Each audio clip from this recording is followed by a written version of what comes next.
अस्सलाम वालेकुम। उर्दू टीवी के कशिश खबरनामे में आपका इस्तकबाल है। मैं हूं मोहम्मद अब्दुल मोहसिन और इस खबरनामे की शुरुआत में हम देखेंगे सुर्खियां।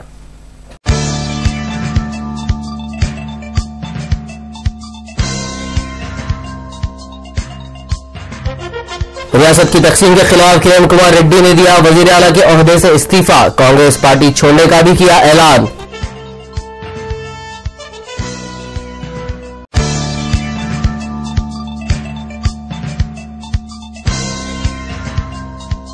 रियासत की तकसीम के फैसले के बाद इंतखाबी सरगर्मियां, एहतजाज और मुजाहरे में आई शिद्दत। किरण कुमार रेड्डी के इस्तीफे के बाद रियासत में सदर राज के निफाज के बढ़ गए हैं इम्कान।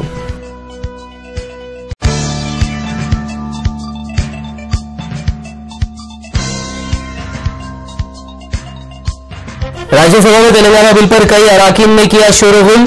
चिरंजीवी ने उठकर तकसीम के खिलाफ किया एहतजाज।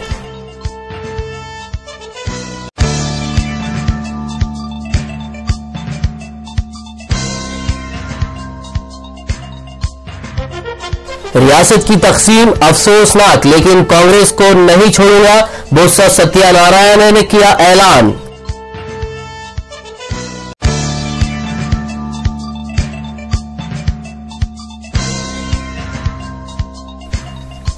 लोकसभा के बाद मुल्क की 2 रियासतों की असेंबली में जमहूरियत हुई शर्मसार। यूपी असेंबली में 2 अरकान ने उतारे कपड़े। जम्मू कश्मीर के एमएलए ने ऐवान में मार्शल को मारा थप्पड़।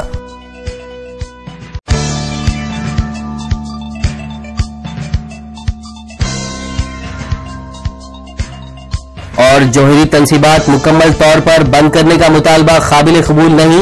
ईरान के नायब वजीर खारजा अब्बास इराक्ची का बयान।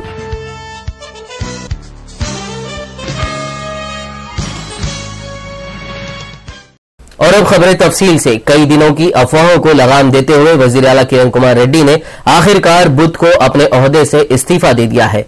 गवर्नर ईएसएल नरसिम्हन ने किरण कुमार रेड्डी का इस्तीफा भी मंजूर कर लिया है। आइए आपको किरण कुमार रेड्डी की अहम प्रेस कॉन्फ्रेंस का तफसीली हाल बताते हैं।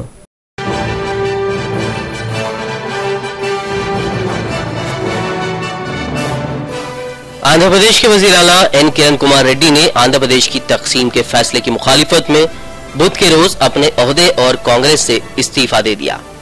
रेड्डी ने तमाम खवानीन को बालाए ताख रखकर रियासत की तकसीम करने की मुखालिफत में ये कदम उठाया। उन्होंने वोटों की खातिर रियासत की तकसीम करने को लेकर तमाम सियासी जमातों पर शदीद तनकीद भी की।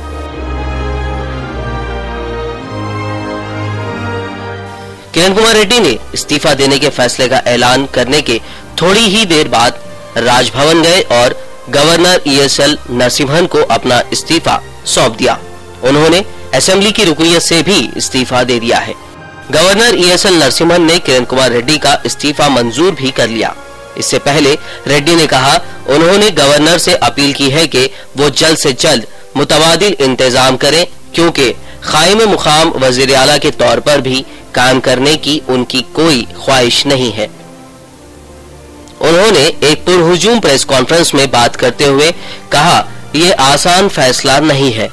उन्हें इस बात का बहुत दुख है कि वो तेलुगु लोगों के इत्तेहाद की हिफाजत नहीं कर सके।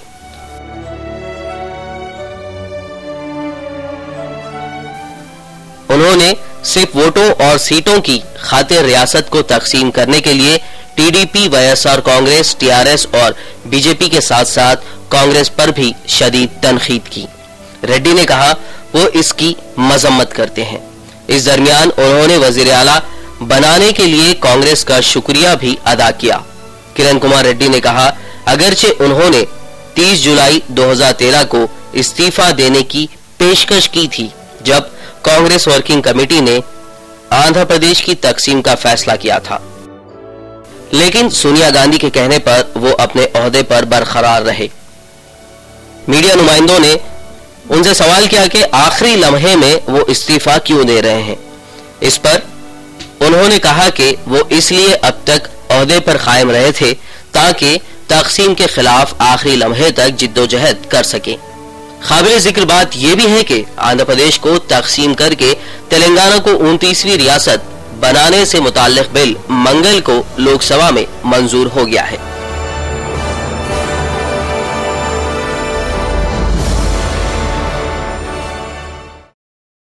मरकजी वजीर दाखिला सुशील कुमार शिंदे ने किरण कुमार रेड्डी के इस्तीफे की खबर के बाद कहा कि उनके पास इस्तीफे के अलावा कोई मुतबादिल नहीं था।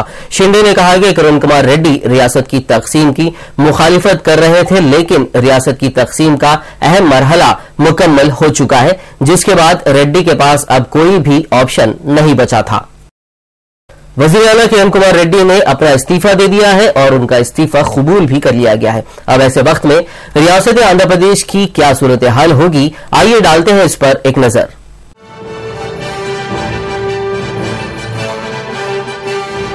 19 फरवरी को ठीक 11:15 बजे वज़ीर आला किरण कुमार रेड्डी ने एक पुरहुजूम प्रेस कॉन्फ्रेंस में रियासत की तकसीम के खिलाफ आखिरकार इस्तीफा दे दिया।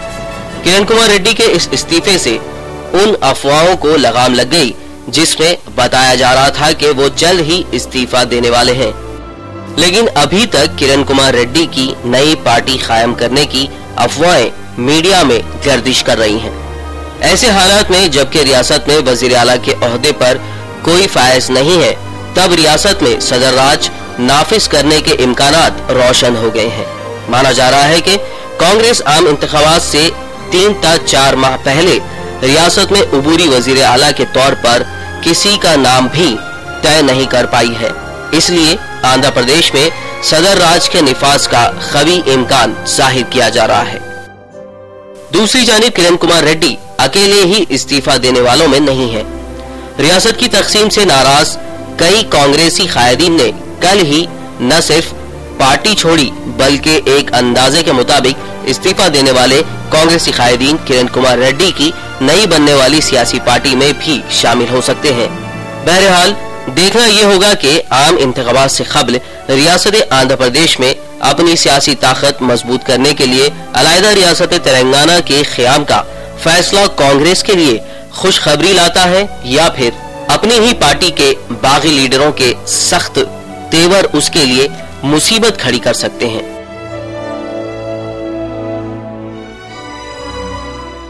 तेलंगाना बिल पार्लियामेंट में मंजूर होने के बाद आंध्र और तेलंगाना के लॉ एंड ऑर्डर और दीगर मामला से मुतालिक सवाल पर रियासती वजीर गीता रेड्डी ने अपने बयान में कहा कि कांग्रेस हाईकमान ही इस मामले में फैसला लेगी और वही मौजूदा सियासी सूरत हाल के बारे में कुछ बता सकते हैं। वाज़ेह है कि सदर राज से मुतालिक मीडिया में मुख्तलिफ क़यास आराइयां जारी हैं। గవర్నర్ గారు కూడా ఆమోదించారు। ఆ తర్వాత ఇవన్నీ నిర్ణయించేది హైకమాండ్ కాబట్టి మరి హైకమాండ్ కేర్ టేకర్ గవర్నమెంట్ వచ్చి ఏమైనా చీఫ్ మినిస్టర్ గా చేస్తుందా లేకపోతే they will be presidents rule అనేది మాకు ఇంతవరకు మాకు క్లియర్ గా లేదు। ఇవన్నీ హైకమాండ్ నిర్ణయించే విషయాలు కాబట్టి దాని మీద మేము మాట్లాడడం కూడా పొరపాటు మాట్లాడకూడదు కూడా। So I think we are awaiting whatever the decision comes. Telangana bill Lok Sabha में पास हो जाने के बाद रियासत आंध्र प्रदेश की सियासी सूरत हाल बिल्कुल ही बदल गई है। कांग्रेस, बीजेपी, वाईएसआर कांग्रेस अब अपनी अपनी सियासी सरगर्मियों का आगाज कर चुकी है। वहीं अब किरण कुमार रेड्डी ने भी इस्तीफा देकर रियासत की सियासत में नया तूफान खड़ा कर दिया है। तेलंगाना के फैसले से एक बात साफ हो गई है कि कांग्रेस अपनी सीटों में इजाफा करने की कोशिश कर रही है। सियासी माहिरीन का कहना है कि रियासत आंध्र प्रदेश में अपनी सियासी गिरफ्त कमजोर होती देख नई रियासत तेलंगाना तश्कील देकर यहां अपनी सियासी ताकत में इजाफा करना चाहती है कांग्रेस। नई रियासत की तश्कील से न सिर्फ एक अलग रियासत में उसकी सियासी ताकत बढ़ जाएगी बल्कि आम इंतखाबात के लिए नई रियासत से उसके एमपी सीट में भी इजाफा हो जाएगा। कांग्रेस ने 2009 में तेलंगाना के 17 सीटों में से 12 सीटें जीती थी और पूरे आंध्र प्रदेश में कांग्रेस को 42 में से 33 सीटें हासिल हुई थीं। लेकिन ये आनजहानी वजीर आला वाईएसआर का असर था, क्योंकि रियासत के इंतखाबात में भी वाईएसआर की क़यादत में कांग्रेस ने जबरदस्त मुजाहरा किया था। लेकिन देखा जाए तो 2009 से 2014 के दरमियान आंध्र प्रदेश की सियासी सूरत हाल बिल्कुल ही बदल चुकी है। अगर सीमांध्रा पर ही नजर डालें तो अब वहां 4 बड़े सियासी खिलाड़ी हैं। 2 बड़े सियासी खिलाड़ी के तौर पर तो वाईएसआर के बेटे जगन मोहन रेड्डी और चंद्रबाबू नायडू हैं।